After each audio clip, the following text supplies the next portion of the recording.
आपके चैनल के माध्यम से मैं सभी दर्शकों को नमस्कार करता हूं और आपका हार्दिक धन्यवाद देता हूं कि आप ये मेरे को मंच प्रदान कर रहे हैं उन हजारों युवाओं तक पहुंचने के लिए जो अपनी तैयारी कर रहे हैं और सफलता के पथ पर आगे बढ़ने के लिए अपने माता पिता अपने क्षेत्र का नाम रोशन करने के लिए उन्मुख हैं अपने पथ पर। मैं प्रयास करूंगा आपके मंच के माध्यम से कि उनको जितना सकारात्मक हो सके उतना दे सकूं।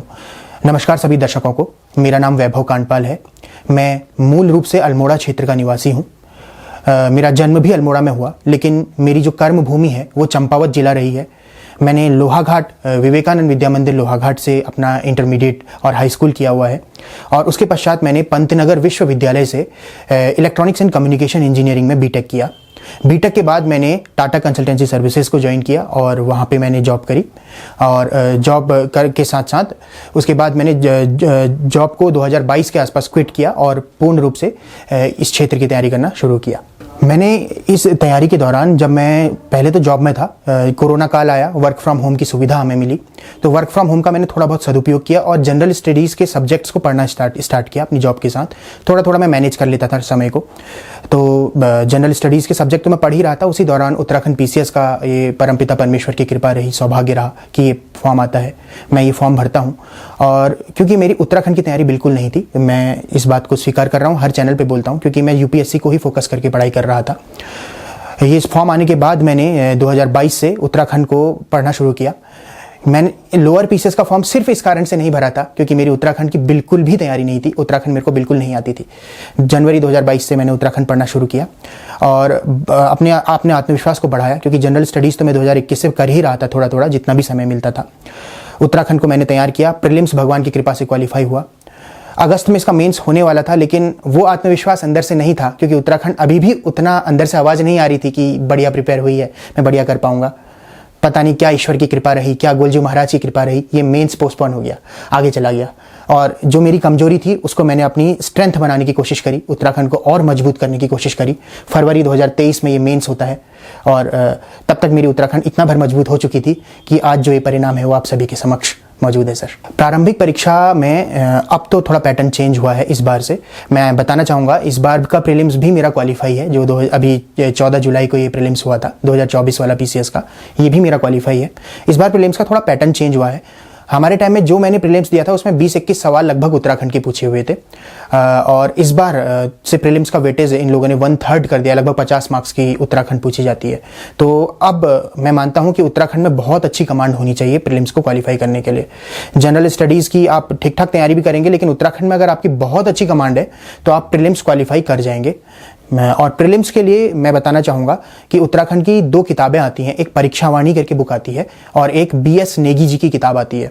मैंने उनको फॉलो किया था। इसके साथ साथ यूट्यूब में एक चैनल है, GK ट्रैकर करके एक चैनल है, उसमें जो सर पढ़ाते हैं वो बिना कोई फालतू की बकवास किए बिल्कुल सीधे कंटेंट को पढ़ाते हैं, कंटेंट पे फोकस करते हैं। फालतू की चीज़ें ये सब्सक्राइब करें, लाइक करें, कमेंट करें, ये सब कुछ ना बोल करके टू द पॉइंट उत्तराखंड उन्होंने बहुत बढ़िया पढ़ा रखी है। मैंने उनको भी फॉलो किया था और उस कारण से मेरा उत्तराखंड आज काफ़ी हद तक स्ट्रांग हुई है। मैंने ये बोला कि मैं UPSC की तैयारी कर रहा था, स्टेट PCS की तैयारी नहीं कर रहा था। आज के समय में अपने आप को सिर्फ एक जगह पे फोकस रखना उचित नहीं है, क्योंकि अगर जैसे कई बच्चे हैं एक ही एग्जाम की तैयारी में लगे रहते हैं, अगर सफलता हो जाए तो वेल एंड गुड, अगर वो आपको मिल जाए तो वेल एंड गुड, लेकिन अपने पास ऑप्शंस खुले रखने चाहिए। आप अगर UPSC की तैयारी करें, बिल्कुल कीजिए, ईश्वर ने आपको उम्र दी है, आयु दी है, क्षमता दी है, बिल्कुल कीजिए, लेकिन अपने विकल्प खोले रखिए। मैंने अपने विकल्प एक तरीके से बंद से कर दिए थे, मैं सिर्फ UPSC को ही फोकस करके पढ़ रहा था 2021 से। तो मैं कहूँगा, आपके मंच के माध्यम से कहूँगा कि आप स्टेट PCS की भी सारे युवा तैयारी करते रहें। सर, मैंने उत्तराखंड PCS की पूरी तैयारी अल्मोड़ा में अपने इस घर में ही रहकर की है, मैं किसी कोचिंग में नहीं गया। तो मेंस के लिए मैंने देहरादून में एक संस्थान है वेदांता करके, उनके मॉक टेस्ट मैंने ज्वाइन किए थे मेंस के लिए, क्योंकि लिखने का अभ्यास, क्योंकि मेंस ऐसा है कि स्टडी से ही काम नहीं चलेगा, आपको अपनी स्पीड बढ़ानी पड़ेगी, आपको अपनी लेखन शैली में उत्कृष्टता लानी पड़ेगी। आप जितना सुंदर लिख सकते हैं, जितना अच्छा लिख सकते हैं, जितने बढ़िया तरीके से अपने आंसर्स को रिप्रेजेंट कर सकते हैं, उतने आपको अच्छे मार्क्स मिलते हैं। तो ये तभी हो पाएगा जब आप जितने ज़्यादा मॉक्स लिखें। तो इसके लिए मैंने मॉक टेस्ट ज्वाइन किए थे, वेदांता IAS करके एक देहरादून में इंस्टीट्यूट है, उनके मैंने मॉक ज्वाइन किए थे और खूब सारे मॉक्स लिखे थे। उससे मेरे को काफ़ी मदद मिली मेंस की तैयारी में। सर, मैं कहना चाहूँगा कि पेन का ऐसा कोई रोल नहीं है, वो तो आपके मन के विचार भाव हैं, आप कितने अच्छे तरीके से उसको व्यक्त कर सके। पेन तो एक माध्यम है सर उस विचार को व्यक्त करने का। आपको जिस पेन से सुविधा हो, आप जिस पेन से स्पीड बना सकें, आप उस पेन का यूज़ कीजिए। 100 लोग मंच पे आएंगे, 100 प्रकार की पेनें बोलेंगे, फिर आप भ्रमित होंगे। इससे अच्छा है कि आपको जिस पेन से सुविधा होती हो आप उससे लिखिए। बस मैटर करता है कि आप कितने अच्छे से अपने को रिप्रेजेंट कर पा रहे हैं। मैं क्योंकि जॉब भी कर रहा था, जैसे मैंने बताया, तो मेरे को उतना समय किताबों को खोलने का नहीं हो पाता था, तो मैंने यूट्यूब पे के माध्यम से अपनी तैयारी को ज़्यादा फोकस किया। यूट्यूब के माध्यम से मैं ज़्यादा पढ़ा करता था, सुन करके मुझे चीज़ें ज़्यादा याद रहती हैं, तो मैं PDF मोड में ही चीज़ों को पढ़ता हूँ। कुछ स्टैंडर्ड बुक्स मैंने पढ़ी हैं, जैसे स्पेक्ट्रम की हिस्ट्री की किताब आती है, वो मैंने पढ़ी है। लक्ष्मीकांत आती है पॉलिटी के लिए, वो बुक मैंने पढ़ी है। भूगोल के लिए मैंने क्लास 11th और 12th की NCERT पढ़ी है, साथ में यूट्यूब में सुदर्शन गुज्जर सर के लेक्चर मैंने देखे हैं। इकोनॉमी के लिए मैं यूट्यूब में मृणाल सर को फॉलो किया करता था, और एक ओनली IAS करके चैनल है, वो daily editorial analysis Hindu newspaper की करवाते हैं, काफ़ी अच्छी आलोचनात्मक रूप से व्याख्या करवाते हैं। उससे आंसर राइटिंग में काफ़ी मदद मिलती है, काफ़ी आपके थॉट्स खुलते हैं, विचार खुलते हैं, ब्रेन खुलता है, तो मैं वो डेली सुन लिया करता था। बाकी मधुकर कोटवे करके एक सर हैं यूट्यूब में, वो मैराथन वीडियोस बनाते हैं हर सब्जेक्ट की, history, geography, polity, economy, environment, मैं उनको देखा करता था और उन्हीं PDFs को पढ़ा करता था। सर क्योंकि प्रक्रिया ही इतनी लंबी चली है, ये 2021 से प्रारंभ हुई प्रक्रिया, 2024 में ख़त्म हुई है। ईश्वर के आशीर्वाद है कि मेरा प्रथम प्रयास ही है, और प्रथम प्रयास में गुलजू महाराज के आशीर्वाद से आज मुझे ये सफलता मिली है। उत्तराखंड PCS का क्योंकि इस बार से पैटर्न सर चेंज हुआ है, इस बार से अब इन लोगों ने मैथ्स के पेपर को हटा दिया है और हिंदी के पेपर को 2 हिस्सों में बांट दिया है, व्याकरण और निबंध। साथ में उत्तराखंड के 2 पेपर डाल दिए हैं, जो कि हमारे उत्तराखंड के बच्चों के लिए काफ़ी हितधारी साबित होंगे। तो अब अपनी स्ट्रैटेजी में आपको थोड़ा बहुत परिवर्तन लाना होगा। हमारे टाइम में सिलेबस थोड़ा अलग था, लेकिन हाँ GS के सब्जेक्ट वही हैं, बस UPSC का सिलेबस थोड़ा डाल दिया है। मैं यही कहना चाहूँगा कि आप जितना हो सके, अभी जिन बच्चों का प्रीलिम्स क्वालिफाई हुआ है, अभी प्रीलिम्स हो चुका है, क्योंकि आप जितना हो सके लेखन शैली का अभ्यास कीजिए, जितने बढ़िया तरीके से आप अपने आंसर्स को रिप्रेजेंट कर सकते हैं रिप्रेजेंट करवाइए। जो भी आपके गाइड हों, मार्गदर्शक हों, उनसे अपनी कॉपीज़ को चेक करवाइए, कमियाँ को देखिए और उसको सुधारने का प्रयास कीजिए। ये समय अभी बहुत पीक पीरियड है आपके लिए। मैं क्योंकि थोड़ा आध्यात्मिक प्रवृत्ति का भी इंसान हूँ, ईश्वर पे बहुत विश्वास करता हूँ।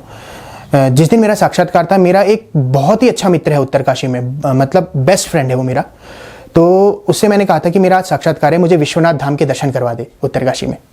वो गया, उसने मेरे को वहाँ पे दर्शन करवाए, बिल्कुल वीडियो कॉल में उसने दर्शन करवाए, मैंने शिवलिंग के दर्शन किए, उसने मेरी ओर से उनको जल अर्पित किया।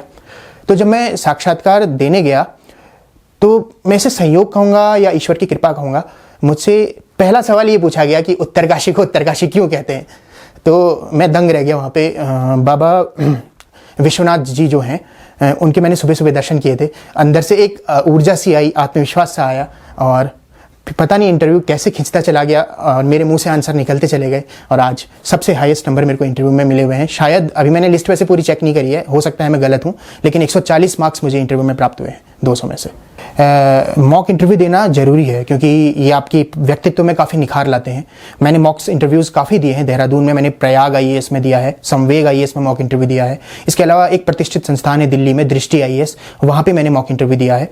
मॉक इंटरव्यू आपकी तैयारी में काफ़ी एक सुदृढ़ता ला देते हैं, आपको बोलने में, आपके आत्मविश्वास में वृद्धि करते हैं। यद्यपि रियल इंटरव्यू का माहौल मॉक इंटरव्यू से काफ़ी अलग रहता है, लेकिन फिर भी आपके आत्मविश्वास में वृद्धि होती है, इसलिए मॉक इंटरव्यू देना चाहिए, और मैंने दिए थे। मेरा अकाउंट सोशल मीडिया में था तो सही, मैं इसको नहीं नकारूंगा, बिल्कुल मैं फेसबुक भी चलाता हूँ, इंस्टाग्राम भी चलाता हूँ, लेकिन जब मैं तैयारी करता था, तैयारी के दौरान मैं अपने फ़ोन को बिल्कुल फ्लाइट मोड में रख देता था और अपने से दूर कर देता था, और डेली का टारगेट सेट करता था कि जैसे सपोज मैंने आज हिस्ट्री पढ़नी है, तो मैं टारगेट सेट करता था कि अगर मेरे को 1857 से लेकर 1905 तक का पढ़ना है तो वो खत्म करना है पहले। अगर वो खत्म नहीं होगा तब तक मैं फ़ोन नहीं छूँगा अपना।